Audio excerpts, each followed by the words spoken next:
Se cuenta que un humilde párroco de 33 años llegó a la pequeña población de Rennes-le-Château a realizar su trabajo habitual. En unas obras de mejora de la iglesia, encontró unos pergaminos que le condujeron a un fabuloso tesoro con el que transformaría para siempre el destino de la pequeña población. Sociedades secretas, linajes que nos conducirían hasta el mismísimo Jesús, libros, películas y una fabulosa historia que ha ido creciendo a lo largo de los años.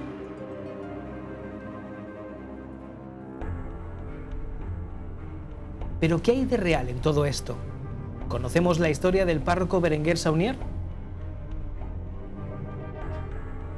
100 años después, llega el momento de hacer justicia a la verdad.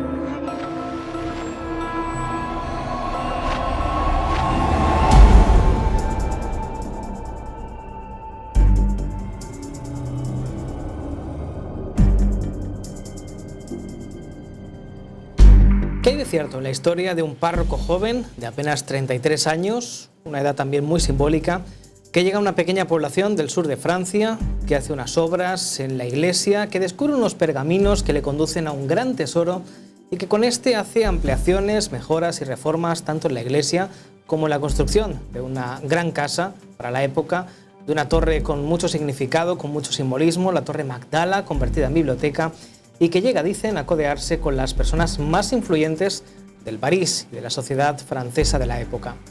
¿Qué hay de cierto en esta bella historia? Como bien la han calificado tres autores que esta noche vamos a conocer a fondo en nuestro programa y que nos han dejado documentos, legados, testimonios, para que podamos sacar nuestras propias conclusiones sobre si esta historia, esta bella historia, como decíamos, de Saunier, es cierta o no. Les proponemos hoy quedarse con nosotros porque además de la leyenda, de la historia, del misterio de Rennes-le-Château, vamos a proponerles también otras historias, otros contenidos en nuestro Sombras en la Noche. Así que buenas noches, si les parece, comenzamos.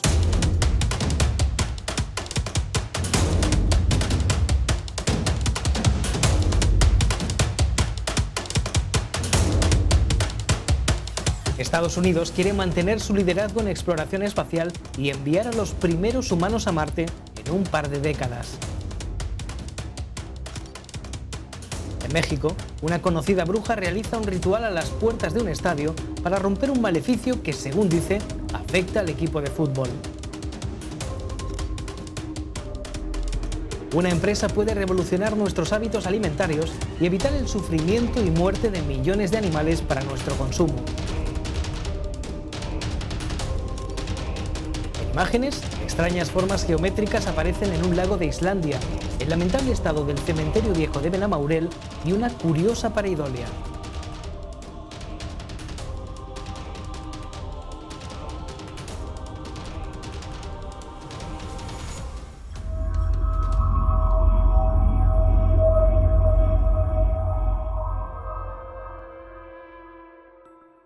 Llegar a Marte en la década de los años 30 es uno de los objetivos de una ley que ha firmado recientemente el presidente de los Estados Unidos, Donald Trump.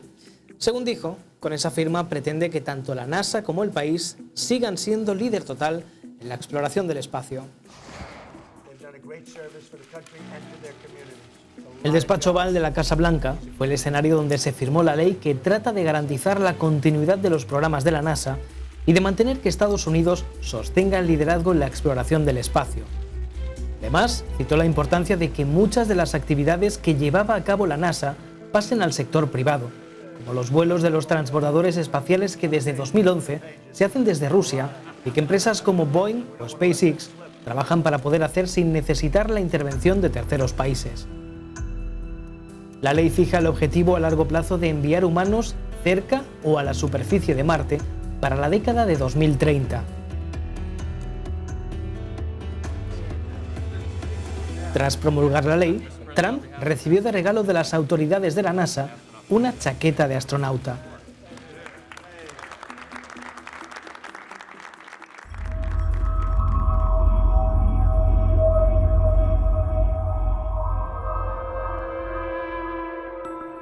Una conocida esotérica mexicana, Zulema, realizó hace unas semanas un ritual para ahuyentar la maldición que, según dice, pesa sobre el Cruz Azul, un equipo de fútbol que no logra un título desde 1997. Realizó el ritual por su propia cuenta, a petición de algunos aficionados, sin que nadie, según afirma, le pagara, para demostrar que la brujería existe tanto para lo bueno como para lo malo. Según dice, pesa una maldición sobre el equipo desde 1997. Entonces él maldijo que a partir de ese momento jamás iba a volver a ganar Cruz Azul. Entonces esa es la maldición. En este lugar existen huesos. De hecho se ha visto en algunos videos que han venido a tirar animales y todo esto. Se cuenta la leyenda también que existe una sombra, un fantasma dentro del lugar. Entonces lo que yo voy a hacer es darle la ofrenda a Satanás para que él coma y rozamos la maldición. Las cabezas, que es el de res y de puerco, es lo que yo voy a dar de ofrenda hacia ellos. Los ramos los voy a quemar para quemar la maldición, y los cocos es tronar, significa abrir el camino, ¿no?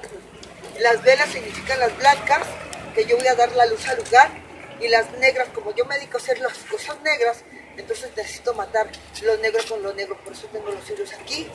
Y yo no puedo matar animales porque lo tengo prohibido, pero de hecho lo que necesita es comida, y eso es lo que voy a hacer. Voy a familiar parte de aquí. A mí lo que me interesa es darle la luz a Cruz Azul. El ritual era para el siguiente partido, que contra todo pronóstico, y sea coincidencia o no, ganó el Cruz Azul contra el Guadalajara. Ante esa situación, la directiva abrió las puertas a que la bruja pueda seguir realizando sus rituales. En declaraciones a Fox Sports, uno de los directivos afirma que están encantados. Uno de los jugadores también agradeció el ritual de Zulema tras conseguir esa victoria. Muchas gracias a la señora que vino. No me interesa lo que diga la gente, las burlas que hagan, no me...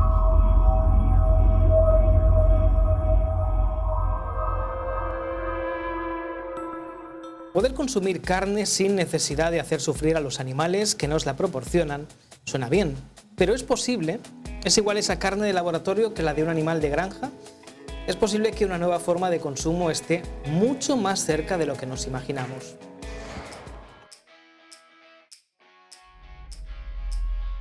La empresa estadounidense Memphis Meats lo tiene claro en su lema: una mejor carne, un mejor mundo. La empresa quiere producir a gran escala carne sin necesidad de matar a los animales.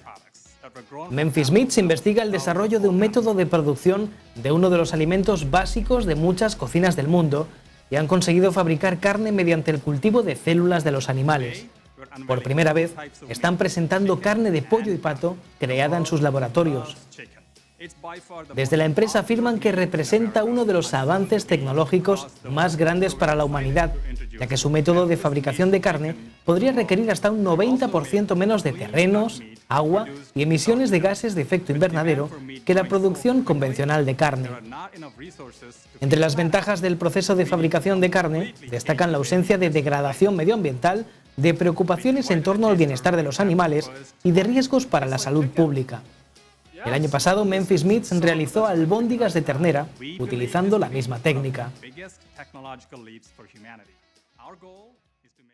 Está claro que con el incremento exponencial de la población a nivel mundial, los métodos de cultivo de alimentos o de cría de animales para su consumo van a ser insuficientes y dentro de muy poco, incluso antes de lo que podríamos pensar. Países emergentes como China están demandando productos de calidad en un nivel que difícilmente se puede mantener.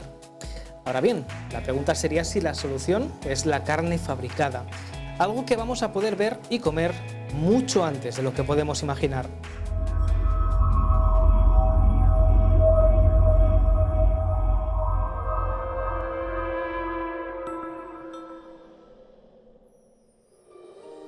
Se cuenta que un humilde párroco de 33 años llegó a la pequeña población de Rennes-le-Château a realizar su trabajo habitual. En unas obras de mejora de la iglesia, encontró unos pergaminos que le condujeron a un fabuloso tesoro con el que transformaría para siempre el destino de la pequeña población. Sociedades secretas, linajes que nos conducirían hasta el mismísimo Jesús, libros, películas y una fabulosa historia que ha ido creciendo a lo largo de los años.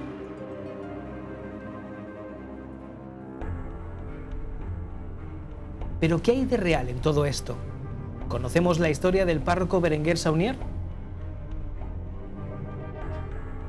100 años después, llega el momento de hacer justicia a la verdad.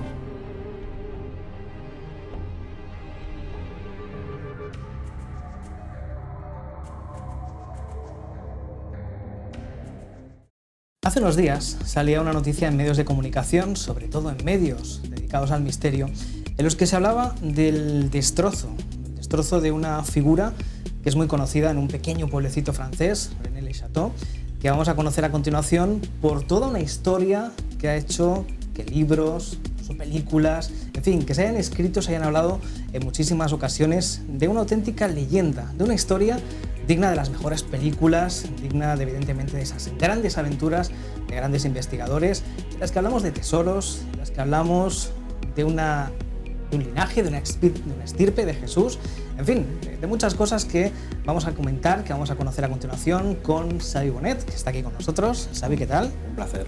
Bienvenido a Sombras de la Noche. Muchas gracias. Y un pueblecito pequeño, Rennes-le-Château, que tú conoces a la perfección, ¿no? Porque llevas muchos años visitando. Sí, la primera vez que caí por el pueblecito pues sería sobre el año, un poquito antes del año 2000, donde nos encontrábamos haciendo la ruta de los castillos cátaros. Entonces, pues siempre que compras una guía o vas con la guía, pues siempre te indicaba, cuando puedas sube al pueblecito de Rennes-le-Château. Y entonces un día decidimos subir y subimos y nos quedamos, me quedé atrapado, pues lo que tiene este pueblo es que te quedas atrapado en el misterio cuando lo conoces, ¿no? Y entonces, pues bueno, a partir de ese día, pues quedé absolutamente atrapado con este enigma y con este misterio del párroco Berenguer Saunier y el supuesto tesoro que pudo hallar. Estos días, además, había sido noticia, lamentablemente, por unos destrozos importantes. ¿Qué te parece si antes de hablar, para aquellas personas que no conozcan este pueblecito, su historia, su leyenda, antes de profundizar en todo esto y de conocer este libro, del que enseguida les vamos a hablar, si hablamos de ese lamentable hecho que ocurrió hace apenas unas semanas? Sí, pues desgraciadamente el día 23 de abril, el mismo día de Sant Jordi, que en Barcelona estaba todo lleno de libros y de stands en la calle y de rosas, pues sí, desgraciadamente cerca del mediodía, cuando nosotros interrumpimos la jornada para ir a comer, pues mi compañero Enric Savaric me llamó por teléfono, bueno, me envió un WhatsApp, ¿no? Y me dijo, oye, mira, que acaba de pasar esto en la iglesia, ¿no? Ostras, ¿no? ¿Qué es lo que ha pasado en la iglesia? Bueno, pues en la iglesia lo que pasó esa mañana fue que sobre las 10 de la mañana, quizás un poquito antes, pues una chica joven, se dirigió al museo, que está justo en la entrada de la iglesia, al lado de la iglesia, preguntó por el horario de la iglesia, entonces se le indicó de que era muy pronto todavía, que estaba cerrada la iglesia y que, bueno, que podía dar una vueltecilla por ahí y esperarse a que se abriera la iglesia, ¿no? Entonces la chica pues decidió ir a tomar un café o ir a tomar un refresco al bar de Morgan, que es el Le Jardin de Marie, que es el restaurante que está justo al lado. Y bueno, pues entonces estuvo la chica allí, parece ser que estuvo un rato, se tomó un café, le solicitó a Morgan para ir al baño y entró en el baño y justo cuando salió del baño, pues la chica ya salió con una túnica y al parecer se dirigió una túnica blanca, de color blanco, y con una máscara veneciana en la cabeza, y se dirigió hacia la iglesia y se ve que la chica llevaba un hacha en la mano. Entonces esa chica se fue hacia la iglesia, se paró en lo que sería la cueva que se conoce, que está en el jardín, y allí estuvo cierto rato hablando por teléfono en árabe. Entonces justo terminó la conversación, bueno, pues la chica se dirigió hacia la iglesia, entró a la iglesia y se lió a hachazos con la famosa estatua del diablo que sujeta la pila de agua bendita que tenemos en la iglesia de Rennes-le-Château. y bueno, pues lo decapitó, le cortó los 2 brazos, bueno, hizo un destrozo. Esa chica cogió un ejemplar de un Corán y lo depositó a los pies del diablo, y posteriormente entró hacia el interior de la iglesia, y lo que se conoce como el relieve de la Magdalena penitente, que tenemos una Magdalena llorando arrodillada en una cueva, pues también le dio un hachazo a lo que sería la cara, toda la cabeza de la Magdalena, y destrozó toda esa parte de allí, ¿no? Vamos a situarnos un poco en la historia, la leyenda de Rennes-le-Château. ¿Por qué es este pueblo? ¿Por qué salió un poco a la fama? ¿Por qué es conocido? Realmente el pueblo es conocido porque en 1956 se publica un primer artículo de prensa que es muy llamativo, titulado El cura de los Millardos, con un subtítulo muy atrayente, que es de un golpe de pico, el cura Berenguer Saunier descubre el tesoro de Blanca de Castilla, donde estaríamos hablando de miles de millones de monedas de oro, ¿no? O sea, algo realmente exagerado, ¿no? Y ahí es donde empieza ese primer pistoletazo de salida a este misterio, unos años después de la aparición de este primer artículo, con el libro de Lord de Rennes de Gerard de Set. Gerard de Set en el libro pues, bueno, es el quien populariza a nivel prácticamente nacional en Francia, y al cabo de unos añitos después ya se empieza a traducir ese mismo libro al español. Tenemos la primera edición en España en 1970, 3 años después, y bueno, lo que nos explica un poco el mito es que en ese lugar, en Rennes-le-Château, vivía una marquesa, la marquesa Marie de Negri de Blanchefort, de Hatpoul de Blanchefort, donde esa señora está a punto de morirse. Entonces, en el lecho de muerte llama al párroco de la iglesia, que era Antoine Bigot, y en ese momento le transmite un gran secreto. Ese secreto que le transmite deja al cura bastante afectado, por lo que cuenta la leyenda, y cuando sale de darle la extrema unción a la marquesa le ha donado, le ha explicado algo, un gran secreto, y le ha dado como un pequeño pergamino. Con ese pequeño pergamino el sacerdote se dirige a lo que sería la antigua iglesia de Saint-Pierre, donde a través de un pasadizo oculto, que es el que le revela a la marquesa cómo entrar allí, encuentra una serie de legajos, una serie de pergaminos en unos tubos de madera cerrados con cera, donde él reconoce a primera vista que son unas letanías a la Virgen, y donde se da cuenta de que a través del pergamino, del pequeño pergamino que la marquesa le ha podido entregar, pues se da cuenta de que aquello es un gran secreto, lo que le acaba de desvelar la marquesa, ¿no? Entonces, bueno, pues la marquesa muere, Antoine Bigot la entierra en el cementerio. La marquesa muere en 1781. Lo que sucede es que tenemos que en 1789 es cuando explota o estalla lo que sería la revolución, y a partir de ahí, bueno, pues ese cura tiene que salir huyendo, ¿no? Es declarado cura refractario en contra de la República, y tiene que salir huyendo. El mito nos cuenta que este señor huye a Sabadell, aquí a España, donde, siguiendo a su obispo, el obispo de la Crop de Chanterac, huyen hacia España. Y entonces, pues parece ser que él, antes de salir de Rennes-le-Château, decide esconder ese secreto, decide transmitir ese secreto que le ha legado la marquesa para que no se pierda, y lo esconde entre unos pergaminos encriptados y la lápida, la losa de la marquesa, donde graba el epitafio, donde ese epitafio contiene una serie de errores gramaticales, y entonces a través de esa serie de errores gramaticales y los pergaminos se consigue pues un código de cifrado y una contraseña para poder ir descifrando lo que serían los pergaminos que le esconden, ¿no? Y en esos pergaminos, pues en 1967, es la primera vez que se habla de ellos, se nos explica que esconden un secreto trascendental donde estarían vinculados pues, merovingios, Jesús y María Magdalena, un linaje sagrado. Entonces todo esto, a partir de aquí, en 1967 empieza a vislumbrarse, pero no es hasta unos años posterior, hasta 1983, 1982-1983, que se publica el Enigma Sagrado. que es el libro donde realmente ya se vincula toda la historia de Rennes le Château con un linaje sagrado, la historia de Berenguer Saunier, que es el cura que todavía no hemos hablado. Estamos hablando del gran protagonista de esta historia, que es un sacerdote que llega en 1885 al pueblecito, ¿no? Entonces, la leyenda, la bella historia, lo que nos cuenta es que precisamente en las reparaciones que él realiza cerca de la zona del altar, descubre estos pergaminos que Antoine Bigot, 100 años antes, ha escondido en la iglesia. Y bueno, pues Berenguer Saunier, al descubrir estos pergaminos, va a depositarlos el alcalde, se da cuenta, claro, es avisado el alcalde del pueblo, lo que parece ser que Berenguer convence al alcalde para vender esos pergaminos, ¿no? Y obtener así un rédito para recuperar el dinero que se había invertido en las obras.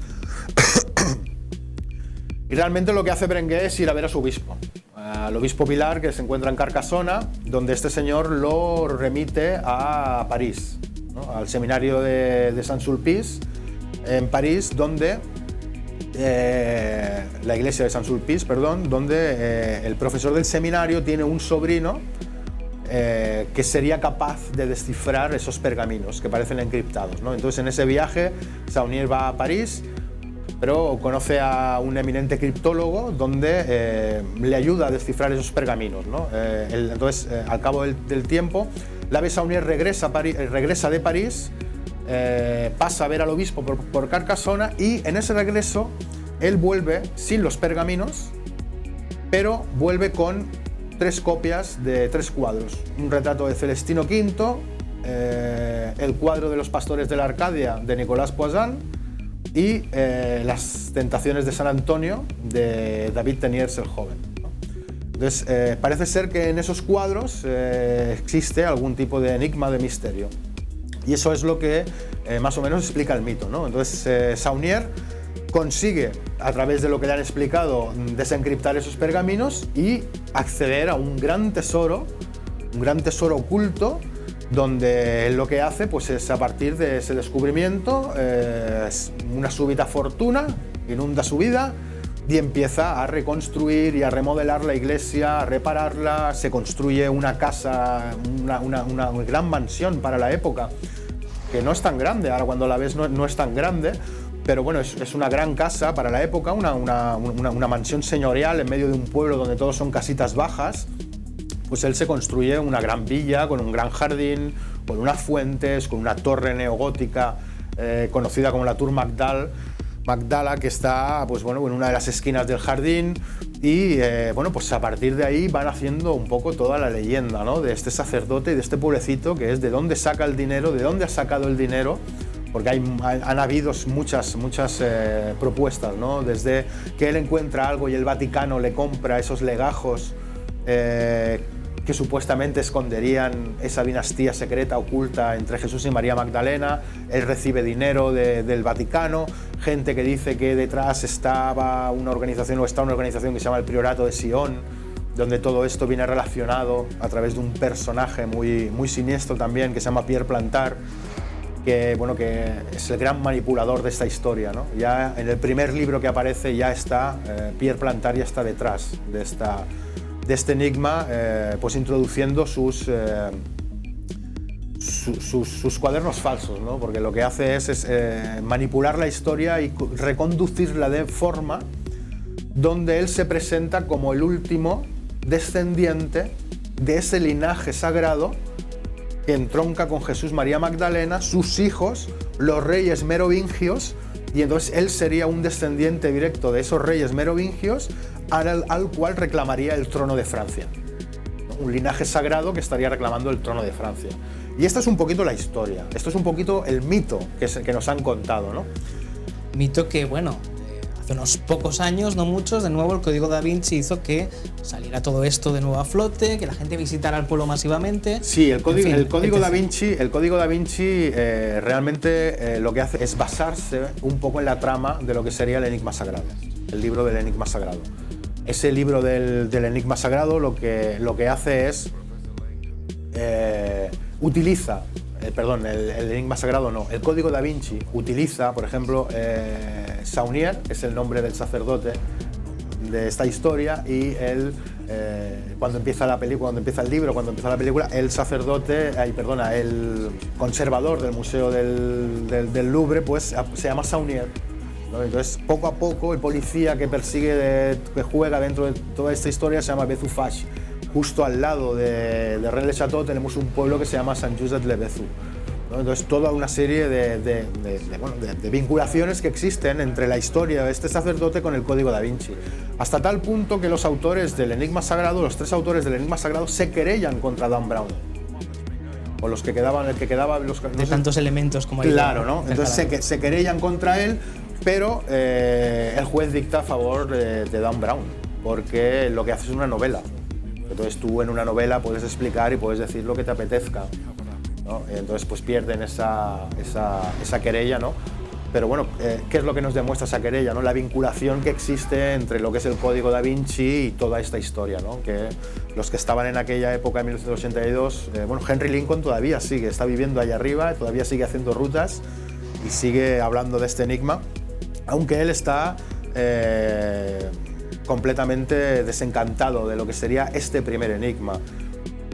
Una historia apasionante, un libro que tienen que conocer, que nosotros hoy estamos también conociendo, aparte de todo lo que vamos a encontrar aquí, Xavi Bonet, Óscar Fábrega, Enric Savaric, en este Compendium Redae, del que vamos a hablarles un poco más, si les parece, en unos minutos.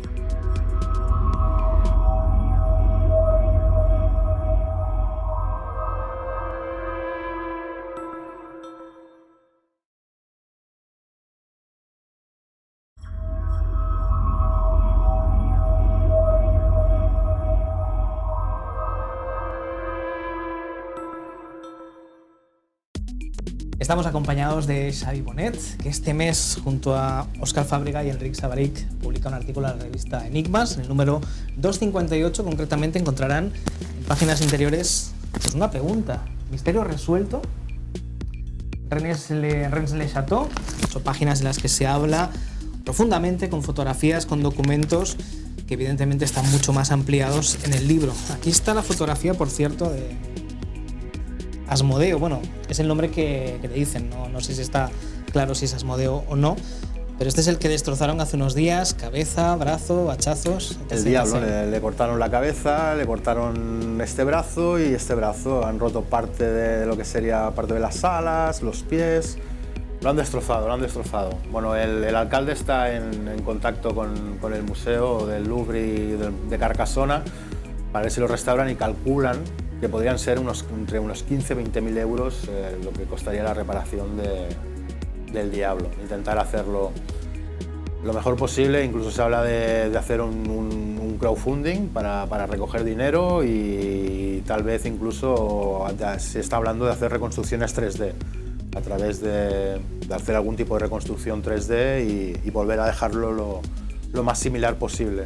Ahora, no sé si van a hacer similar al diablo que había ahora o al original, que ya fue destruido en 1996, y bueno, que ese sería el diablo original. Y este segundo libro, publicado a 3, Compendium Redae, Compendium Redae, 100 años de Rennes-le-Château, donde pues hemos juntado el conocimiento de Óscar Fábrega, Enric Savaric y muchos años, ¿no?, de el conocimiento. Mío. Sí, estaríamos hablando, por ejemplo, de que Enric Savaric rondaría los 30 años enganchado a este misterio. Yo estoy rozando los 20 años también enganchado a este misterio, y Óscar Fábrega, que es un poquito más reciente, pero bueno, que es del 2007, 2006, 2007, o sea que tiene ya 11 años también enganchado a este misterio. 3 apasionados de este misterio, de este pueblecito. 3 locos, o sea, 3 locos. Yo realmente, después de haber trabajado con ellos en el libro, que ha sido una experiencia maravillosa poder trabajar con estos 2 grandes. Sí, o sea, realmente somos apasionados de este misterio, y bueno, la cantidad de información que hemos podido aquí hay muchas pruebas, muchos documentos, muchas imágenes, acceso a documentos a través de internet para que los puedan ver. Sí, en el libro, lo que hablamos en el libro empezamos analizando documentación de unos 100 años antes a la llegada del sacerdote. Berenguer Saunier, ¿no? Donde a través de todo lo que serían la documentación del Consell de Fábrica, el Consell de Fábrica es una figura muy interesante y que la gente no tiene en cuenta, las personas no tienen en cuenta cuando investigan o hablan de este misterio, sería el Consejo Parroquial. Ese Consejo Parroquial está formado por un mínimo de 5 personas y un máximo de 10 personas, ¿no? Y esas personas son las que se encargan de decidir todo lo que se hace en la iglesia. Nosotros nos pensamos, la historia que he narrado antes al principio es muy bonita, ¿no? Un sacerdote llega, encuentra un tesoro y de pronto empieza a remodelar la iglesia, pero no es tan fácil, no es todo tan fácil. En la iglesia había el Consell de Fábrica, en el pueblo había el Consell Municipal, el ayuntamiento, y después tenemos el Consejo de la Prefectura de l'Aude, donde con estos 3 estamentos se realiza todo. Pero me estoy refiriendo a que mover unos bancos del lugar de la iglesia requiere de la aprobación de la fábrica. ¿Vale? Un movimiento que puede parecer muy simple. Claro, un movimiento que puede parecer muy simple, ¿no? Entonces, claro, hay muchas personas que, por ejemplo, han especulado sobre el mobiliario de la iglesia, la situación del mobiliario de la iglesia, relacionándolo con logias masónicas, con templos y tal. ¿Ves? Estos bancos están aquí porque dentro de una logia esto es esto y esto. Ya Berenguer Saunier los puso por esto, ¿no? Pero es que no los puso Berenguer Saunier. Tenemos, por ejemplo, el acta de cuando se mueven esos bancos. Todas las personas que firman. Hasta eso está en acta. Sí, claro. Tenemos las actas. Sí, es que es muy curioso. O sea, es que estamos hablando de que unos simples bancos requieren un acta para cambiarlos de lugar, ¿no? Entonces, estamos diciendo que para hacer el suelo tenemos las actas, para las remodelaciones tenemos prácticamente todo lo que hizo Berenguer Saunier. Nosotros nos remontamos unos 100 años antes a la llegada del sacerdote, analizando la documentación de estos 3 estamentos, más todas las visitas pastorales que se realizan anteriores a la llegada de Berenguer Saunier, las visitas pastorales. Nos referimos a las visitas que realizan los obispos de inspección a las iglesias. La primera de ellas la tenemos en 1805, donde el obispo Bonacosa se llamaba, se acerca a la iglesia y se determina toda una serie de actuaciones que hay que ir haciendo en la iglesia. Es como la visita del jefe. Viene el jefe a visitar la iglesia, entonces pues cualquier desperfecto, cualquier cosa, cualquier pequeña cuestión que él crea que hay que mejorar, pues al final de esa visita pastoral se anota, ¿no? Entonces vamos viendo como todas las visitas se van sucediendo, las visitas pastorales hasta la llegada de nuestro sacerdote, de Berenguer Saunier, donde en todas estas visitas pastorales al final siempre existe un cuestionario donde se dice qué son las cosas que hay que mejorar en esa iglesia. Y lo que encontramos nosotros es que o gran parte de las cosas que se dicen en las visitas pastorales que hay que realizar, cuando llega Berenguer ya están realizadas, que no las ha hecho él, y nosotros en la bella historia asumimos que las ha hecho él cuando no es así. En esas actas de las visitas pastorales aparece. Esto cambia muchísimo la forma de ver la historia, Xavi, porque parecía que quienes no hemos profundizado mucho, te da la impresión que de repente llega este hombre a un pueblecito pequeño, descubre un gran tesoro y lo hace todo él solo por su cuenta, ¿no? Claro, ahí es donde... Y es que no es así. No es así. Yo soy el primer decepcionado, ¿no? de esta historia, y lo digo así, y lo digo con la mano en el corazón, porque estoy enamorado de ese lugar, estoy enamorado de esa historia, de esa tierra, y me apasiona viajar allí siempre que puedo, pero realmente la historia no es como nos han contado, ¿no? Cuando realmente tú te das cuenta de la cantidad de cosas que se nos han dicho, ¿no? La primera de ellas es la súbita fortuna de un sacerdote. Bueno, pues no es súbita fortuna. Cuando analizas su documentación y los diarios, tenemos que todo lo que hizo, lo hizo en 19 años. 19 años es prácticamente una vida. No es tan repentino. No es tan repentino. Aparte tenemos de que las compras que él realiza, que sí que las realiza él con su dinero, las compra a plazos. Están compradas a plazos. Fijaos hasta qué punto se nos ha vendido un poco la moto, por decirlo de alguna forma, que es que en el contrato de compraventa de las estatuas, María Magdalena, el relieve de encima del confesionario, el diablo, el Vía Crucis, tan lleno de simbolismo como se nos quiere hacer ver. Bueno, pues al final de ese contrato aparece una cláusula. En el libro se puede ver el contrato, incluso en el libro lo que tenemos, creemos que hemos hecho algo novedoso, que es la introducción de códigos QR. Códigos QR para que directamente a través de un smartphone o de una tablet se pueda acceder a la documentación real y original sobre la cual estamos hablando. Pues si hubiéramos introducido toda la documentación, hubiéramos hecho un libro así, hubiera salido... El volumen sería enciclopédico. Una enciclopedia, ¿no? Entonces, pues bueno, hemos preferido hacerlo así, pero en ese contrato al final existe una cláusula que parece ser que ha pasado desapercibida a todo el mundo. Ese contrato existe publicado desde el año 1985, que se publicó por primera vez en el libro de Antoine Cartier y de Claire Corbu, Los herederos del dominio y los herederos del dominio del sacerdote. Claire Corbu es la hija de Noël Corbu, el primer empresario que funda el restaurante en Rennes-le-Château. Esta señora hereda todos los papeles. Antoine Cartier es el tataranieto de uno de los supuestos albañiles que estaba con Saunier, del campanero que trabajaba con Saunier en ese momento cuando se descubre todo ese supuesto tesoro, ¿no? O sea, son dos personas. En 1985 ellos publican este contrato. Parece ser que ha pasado desapercibido. La última cláusula dice que Berenguer Saunier autoriza al empresario Giscard de Estatuaria de Toulouse, que es quien le proporciona todas las estatuas compradas a plazos, que si se muere puede venir y retirar todas las estatuas y llevárselo todo, ¿no? Entonces la gran pregunta es, bueno, si este señor realmente esconde un gran secreto enigmático en pistas dentro de lo que sería el Vía Crucis, las estatuas y todo esto, pues no le importaría mucho cuando él firma una cláusula diciendo, si me muero podéis venir y llevároslo todo. Aparte de que él no compra directamente esas estatuas ni esos Vía Crucis, sino que lo hace a través de un mensajero, un tal señor Fons, que media entre Giscard y Saunier, ¿no? Entonces, si estaríamos diciendo que el secreto, o sea, es muy complicado, porque ya no estamos hablando de que Saunier esconde un secreto, sino de que Saunier compra las estatuas por catálogo, donde tenemos localizadas, ahora te vas a asustar, más de 400 iglesias en Francia con Vía Crucis similares al que tiene Rennes-le-Château. Y tenemos cerca... O sea, que están hechos en serie, ¿no? En serie, pero tenemos los catálogos y todo. Estaban fabricados en serie, ¿no? Entonces la gran pregunta es, bueno, si este Vía Crucis, que es idéntico al de una población en el norte de Francia, esconde un secreto trascendental, ¿por qué aquel de allí no? Si es exactamente el mismo.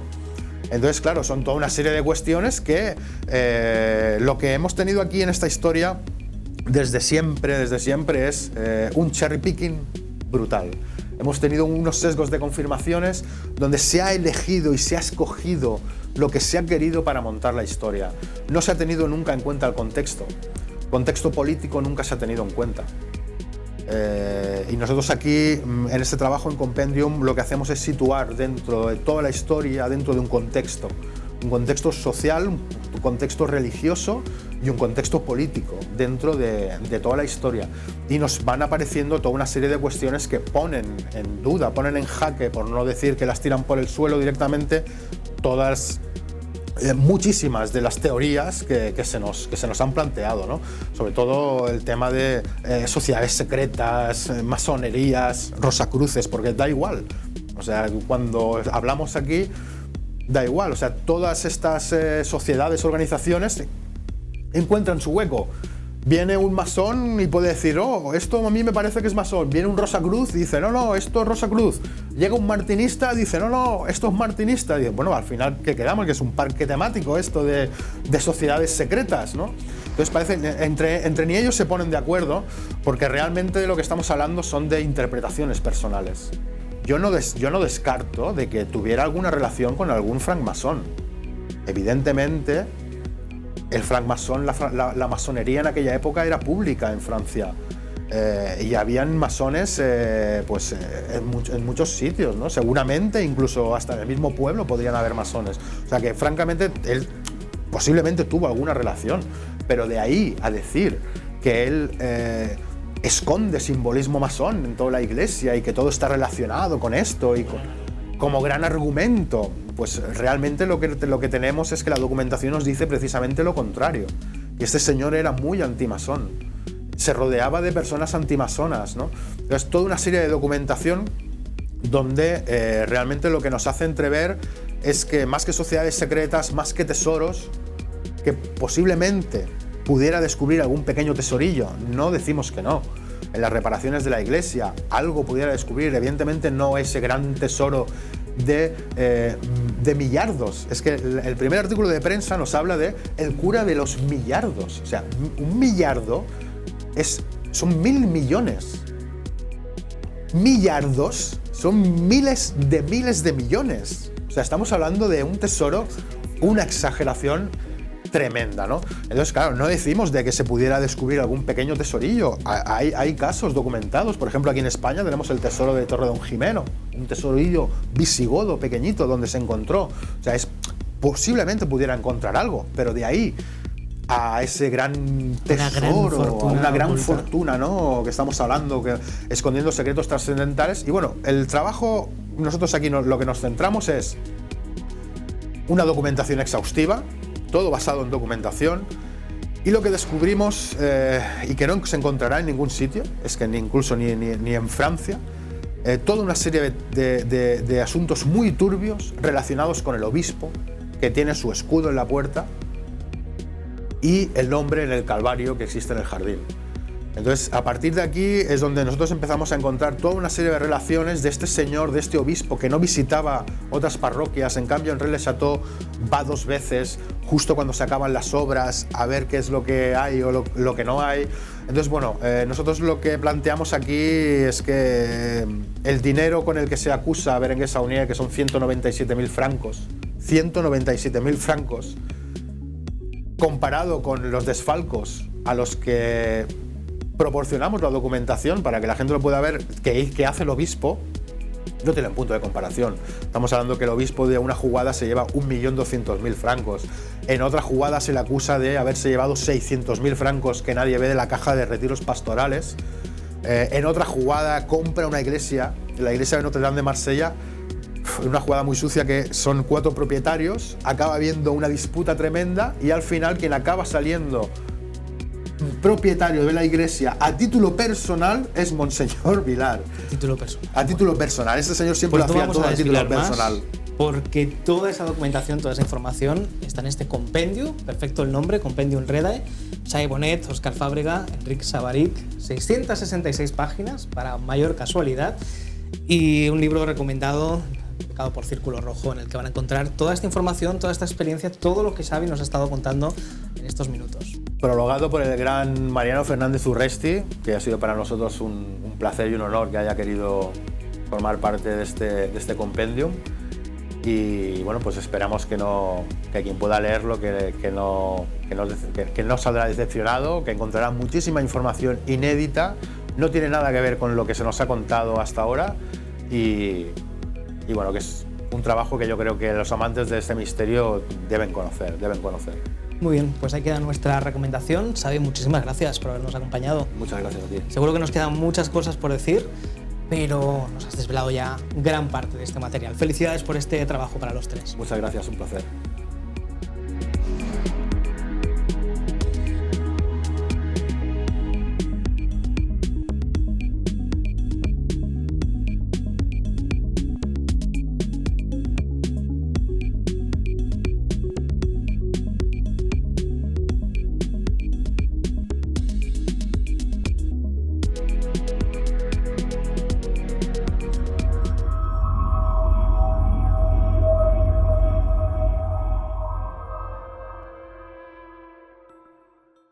Y es el momento de abrir nuestra sección En Imágenes, un espacio en el que, como bien saben, pueden enviarnos sus aportaciones fotográficas o en formato de vídeo a través de nuestro correo electrónico info@sombrasenlanoche.net o también de nuestras diferentes redes sociales. Estamos en Facebook, en Twitter, en Instagram, en fin, donde prefieran. Ahí nos pueden hacer llegar imágenes tan espectaculares como las que hoy serán protagonistas.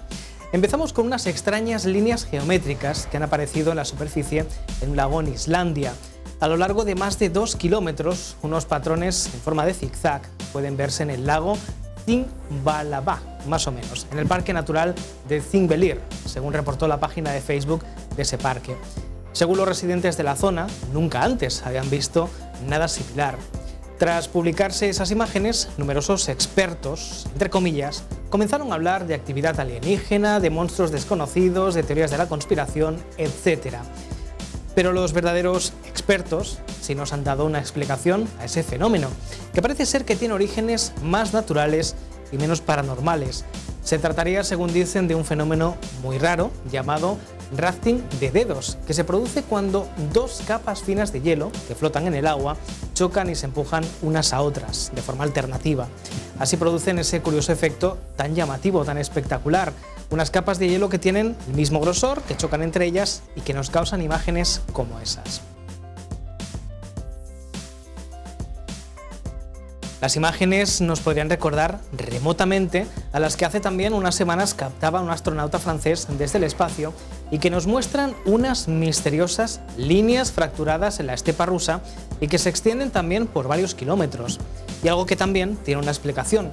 En este caso tenemos que consultar los archivos históricos porque fue en tiempos de Stalin cuando se hizo ese espectacular trabajo de ingeniería forestal consistente en 3 líneas de bosque de más de 700 kilómetros de longitud con una anchura de unos 60 metros, separadas unos 350 metros, lo que les da ese aspecto que, viéndolo desde el espacio, parece algo sobrenatural. ¿Para qué la hicieron? Pues bien, para proteger la estepa, la parte de la estepa rusa, de la sequía, de los vientos, etc. Y de esa forma tener una barrera natural, aunque eso sí, creada por la mano del ser humano.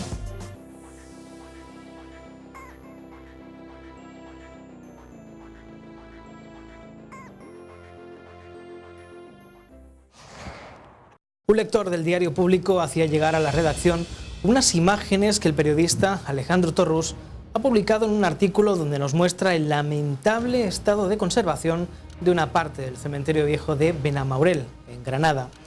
Tumbas abiertas con todo su contenido a la vista de cualquier visitante que pase por allí es lo que podemos encontrarnos en parte de ese cementerio.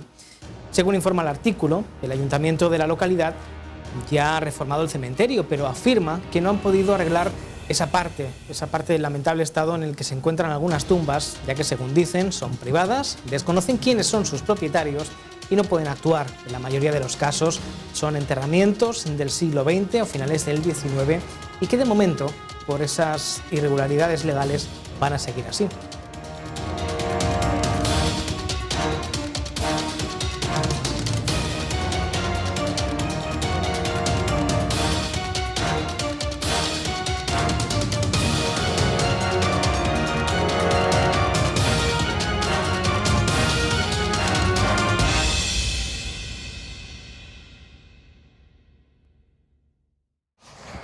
Fíjense bien, esta fotografía nos la remitía un espectador, Adrián Cardoso, quien además compartía con nosotros su historia, ya que afirma que desde hace 3 años comenzó a tener sueños raros, terroríficos, afirma, y que incluso le sorprendían hablando por las noches solo o pasando madrugadas completamente desvelado, con episodios incluso de parálisis del sueño, de la que recordemos que ya habíamos hablado también en este programa y que recordemos que podría estar relacionado con momentos de estrés, de mucha presión, etc.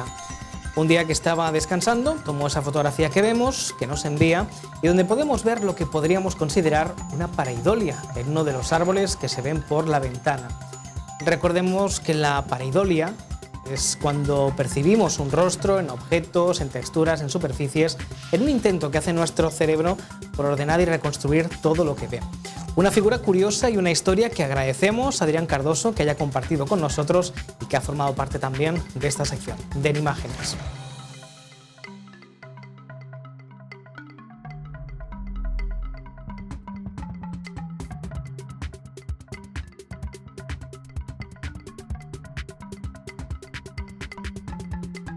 Y ya saben que si también captaron alguna fotografía curiosa, espectacular, increíble que quieren compartir con nosotros o algún vídeo, están disponibles nuestras redes sociales, nuestras formas de contacto o a través de info@sombrasenlanoche.net, donde como siempre estaremos encantados de recibir sus imágenes.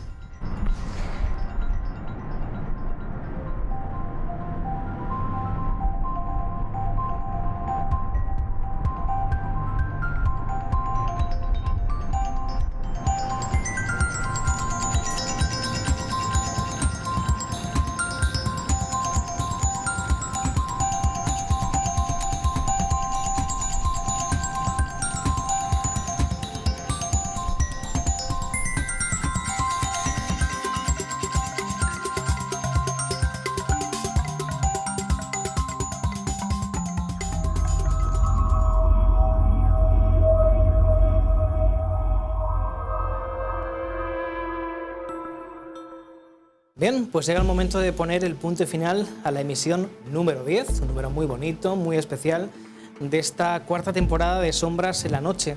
Un programa que hemos dedicado prácticamente íntegro a descubrir más pistas de ese gran misterio, de ese gran enigma, de esa bella historia, como muy bien la calificaban los tres autores que hoy han sido protagonistas de nuestro programa, aunque hemos tenido la representación de uno de ellos, de Xavi Bonet.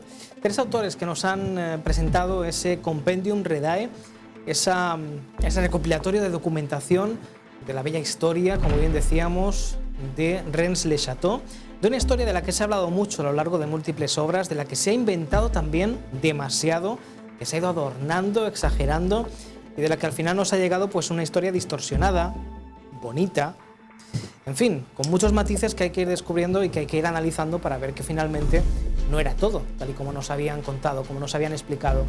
En ese Compendium Redae, en ese libro en el que se van a poder sumergir en la lectura, en el descubrimiento, en el que van a poder investigar junto a los investigadores, van a ver las pistas de todo lo que pasa, de todo lo que ocurrió y de cómo esa bella historia de Saunier, de ese párroco y de esos tesoros, esas fortunas, pues es ligeramente diferente. Tenemos ganas también de conocer el nuevo rostro del demonio, de Asmodeo, sea o no Asmodeo, en todo caso ya se queda con ese nombre, que forma parte de la entrada de la iglesia de Rennes-le-Château, y de ver cómo lo reconstruyen después de que el fanatismo, la locura o ambas cosas unidas, que últimamente también van muy de la mano, fanatismo y locura, pues hicieran los destrozos que hemos visto hoy en el programa. Una historia, Rennes-le-Château, que también nos ha dejado muchas historias inventadas que ahora, al conocer un poco más de la verdad, ponen en duda lo que nos han contado muchos investigadores que por un motivo que no conocemos realmente bien, inventan historias, las exageran, nos las empaquetan, nos las venden y en algunos casos incluso nos ofrecen rutas guiadas explicando sus propias mentiras, que está muy bien hacer rutas guiadas, evidentemente, cuando detrás hay una verdad, cuando detrás hay una investigación real y no cuando nos inventamos una historia y luego se la contamos a la gente haciéndola ver como verdadera. Eso es engañar, eso está muy feo, no es investigar, desde luego. En Sombras en la Noche nos gusta esto, conocer que los investigadores nos traigan sus datos, nos aporten las pistas y podamos juntos ir descubriendo pues qué es lo más cercano, lo más parecido a la verdad, que evidentemente pocas personas pueden tener en sus manos. Seguimos trabajando con más contenidos, hablando de investigaciones. Precisamente hace unas semanas salíamos a investigar y curiosamente, cosa que no suele ocurrir en las investigaciones, obteníamos ciertas grabaciones que estamos todavía analizando porque nos llaman bastante la atención.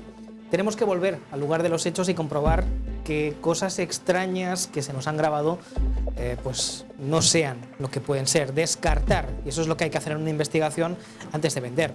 Podríamos traerles los vídeos, las grabaciones, ponérselas y decir qué espectacular todo lo que hemos obtenido, pero antes preferimos ser prudentes, volver, y si tenemos que volver y presentarles el vídeo y decirles pues eran unos reflejos, eran otras cosas, no pasa absolutamente nada.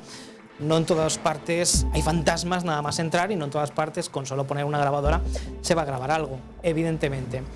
Se lo mostraremos más adelante, seguiremos trabajando, seguiremos ampliando más contenidos como siempre. Ya saben que estamos en internet, en sombrasenlanoche.net, Facebook, Twitter, Instagram, que pueden seguirnos, que pueden aportarnos información, pistas, detalles, lo que quieran y que estaremos encantados de hacer un programa entre todos.